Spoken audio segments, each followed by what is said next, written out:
Yo, what's going on YouTube? It's your boy DLloyd and I'm here with another Madden 17 update. More news was released today, and earlier I was talking about the special teams as well as the ball physics, and I also talked about the catch outcomes and how they toned down the aggressive catching. Now in this video I'm going to be talking about zone coverage. This is something else that they talked about earlier in Madden. Now this is a lot of stuff on this article that I'm going to be talking about. I'm going to try to make it as quick and as brief as possible. I'm going to be putting the whole article in the description below so you can go ahead and take a look at it yourself, but it is a lot to go through, so I'm going to try to talk through it as quickly as possible. So with zone coverage, one of the main things and the biggest thing that they changed this year is that zone coverage is no longer independent. Now what this means is, as in previous Maddens, zone coverages did not coincide with what your front seven did. It was completely independent. So your zone coverages, they were in their own little world in terms of what they were doing. They weren't reacting and they weren't communicating with your linebackers, with your defensive linemen, and they also weren't aware of the offensive schemes and what they were doing. They were completely on their own and only took account what happened in their zone. That is no longer going to happen anymore, as Madden has a new technology that they call behavior coordinator. So that is what they're calling it now, and pretty much it makes everybody work as a team. Everybody knows what's going on all around them. So the cornerback is communicating with the outside linebacker. He also may be communicating with the safety, and they pretty much are all on one same page, and they're working together to make sure their zone scheme is working properly. So they also added way more zone coverages to the game. So before, there were only 3 main zone coverages that took place in Madden 16. Now with Madden 17, that number goes from 3 to 10. So there's now 10 new zone coverages in this game, and that's definitely going to change things a little bit, especially on the offensive side of the football. It's going to be a lot harder to recognize what zone coverage the defense is in, and if you're playing on defense, it's going to make it a little bit easier to actually be effective with zone coverages. So that is something that they've written up pretty much from the ground up. They have a whole new architecture for this, and in this specific blog they talked about the underneath zone coverages. So the very first zone coverage that you're going to see here on the screen is the cloud flat. Now pretty much what this is out of the cover 2 defense. This is your corners. You're kind of used to it, but what they're going to do now is they're going to play from top to bottom. So they're going to try to take away your out routes first, then they're going to work on your curl routes, and then they're pretty much going to come up and try to take away the flat. So that is pretty much the progression of how the cornerback is going to play it. Obviously, if you're trying to throw a quick flat route, that should get you a nice easy 3 to 5 yards, depending on exactly how far off the corner is playing. If he's pressed, obviously it's going to take him a while to get back further deep and get his depth, but that's the progression they're going to take. Work from the out route, then to the curl route, and then to the flat route. Now the hard flat coverage, that is pretty much self-explanatory. They're trying to take away that flat first. So that is pretty much their main, and for the most part their only responsibility is just taking away that flat. If there's nobody on the flat, then they will move back about 5 yards and try to take anybody who does come into that zone. But for the most part, with the hard flat, that is their main purpose. Try to take away those flat routes and those dump offs to the running back.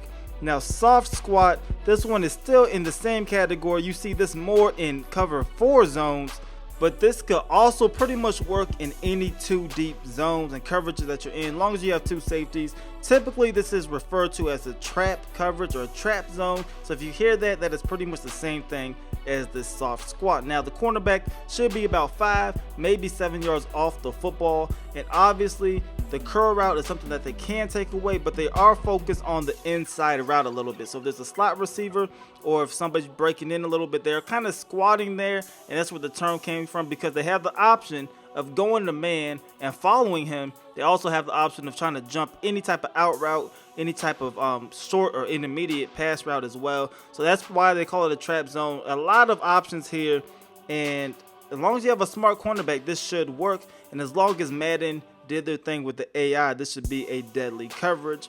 The next one is the curl flat. Now this is what a lot of people are used to. This one has been in Madden for years. This one is regarding the outside linebacker. They're typically going to drop back. You see this more in cover 3 zones, but they're typically going to drop back, try to take away that curl route, maybe that out route, and then they're going to work their way up as well and then try to take away the flat. But the flat, pretty much their last priority. they're going to try to drop back and get their depth first and then work their way up. Now the quarter flat, you see this pretty much only in cover 4 zones. But you can see it in other zones, but typically it's the only place that you're going to see it. Once again, typically the outside linebacker, similar to the curl flat, just in another type of zone. They're going to try to get out there first, take away that deep out, maybe take away the curl, and then they'll work up and take away the flat later. But they're going to go get their depth. It's not going to be like the hard flat where they're taking away that short to intermediate pass right away. They're going to go ahead, get about 10 yards deep, and then work their way in. Now the next zone that they have is the seam flat. Now this one is also new to the game. Once again, this one is going to involve your nickel back, maybe even your outside linebacker. Typically you won't see your corners or your outside players in this. Now the seam flat is pretty much in cover 3 zones with 1 high defenses, 1 safety. You're going to see them work from the seam, and then they're going to work their way out, and then they're going to work their way up. So they're going to try to take away the seam route first from that slot receiver, or sometimes the tight end if they're using the outside linebacker. Then they're going to go ahead and get their depth and then try to take away any other vertical routes or any other deep out routes and things like that. And then they're going to work their way into the flat. So that's what the seam flat is. The hook curl, I believe this one has been pretty much in Madden before, just didn't use the terminology hook curl. This is going to be typically your middle linebackers, especially if you're running a 3-4. You're going to see this a lot from your middle linebackers. If you're running a 4-3, you might see this from one middle linebacker, maybe your outside linebacker. But your hook curl, trying to take away a lot of your dump off to the running backs, maybe a slant, things up the middle like that. They're going to split it in half. One's going to take one side of the middle, the other one will take the other side of the middle, and that's pretty much what the hook curl is going to do. Every now and then you will see the hook curl on the weak side of the field try to take away the flat, but that's not the primary goal, and you're not going to see that too much. So the next one they have is the 3 receiver hook. This is from the strong safety when he's going to come up, and pretty much he's going to shade a little bit to the strong side. So whatever side has that slot receiver, that 3rd receiver, they're pretty much going to shade to that side a little bit, but he's still trying to take away them short to intermediate passes down the middle, but he is going to shade a little bit and favor that strong side of the field. The next one is vertical hook. Vertical hook is going to be from your linebackers. They're just trying to get outside, typically outside of the box, and then they're going to work from there, try to take away your curl routes, not your curl routes, your slant routes and your seam routes. That's what the vertical hook is going to do. They're going to go ahead and get their depth on this one as well, try to take away that quick seam route, but that is pretty much what the vertical route or vertical hook is going to do. Now the last and the final zone coverage we're going to talk about is the middle read. This has been in the game for years. Pretty much this is going to be your middle linebacker on your 4-3s and one of your middle linebackers on your 3-4. Some people like to drop their defensive tackle in this as well from time to time, but typically it's going to be one of your linebackers. You more than often see this in pretty much any type of coverage. You'll see it in cover 2s, you can see it in man-to-man or cover 1 type coverages, but this is where your middle linebacker pretty much going to drop back. He's going to try to take away the deep middle in the cover 2 defenses. Man-to-man, he's going to try to sit there, take away the first threat that comes across. So if you're running like a levels passing concept or a bunch of air routes, bunch of slant routes, typically he's going to take the first guy who comes through the middle. So the best way to beat this, obviously, is to have 2 people come through the middle, hit the second receiver. But middle linebacker is definitely going to take away the first choice, and that is pretty much everything in terms of the new zones. If you guys want me to go into these zones more in depth later, I could definitely do that, but I'm trying to get everything into one video here. So the next thing they're going to go ahead and talk about in this one, I'm not going to talk too much about it as well, is a new thing they call receiver count system.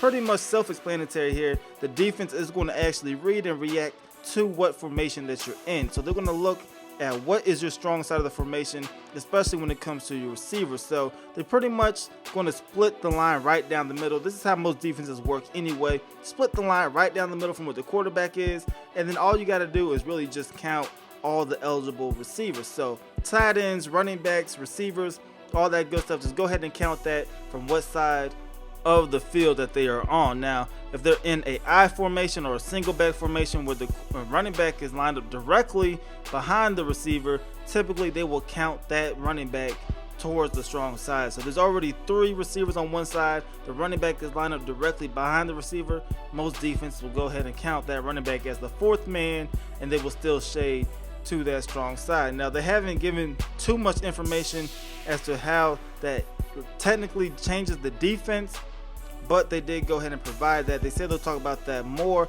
Basically, it just gives the defense more of a chance to try to adapt and recognize what's going on the offensive side of the football. But that is pretty much everything that they said here in this blog. Like I said, I'm gonna have the whole thing in the description below, so you can go ahead and read it. If you guys want me to break down more of these defenses in depth, I'm able to do that as well, and I could probably talk about ways to beat it, the pros and cons of each one. But that is pretty much everything that they talked about. I'm still excited for this. You guys know I'm still waiting on this franchise info to come out, but that's everything they have today. It's been pretty much a busy day for EA Sports, dropping 2 of these. They also dropped that 16-second little teaser about hurdles and things like that. So a lot of information coming from Madden, getting people hyped up for the summer. Cannot wait for this game. If you guys are excited, please go ahead and leave this video a like. Subscribe if you haven't already. It's your boy DLloyd. I'm gonna see y'all next time. Peace.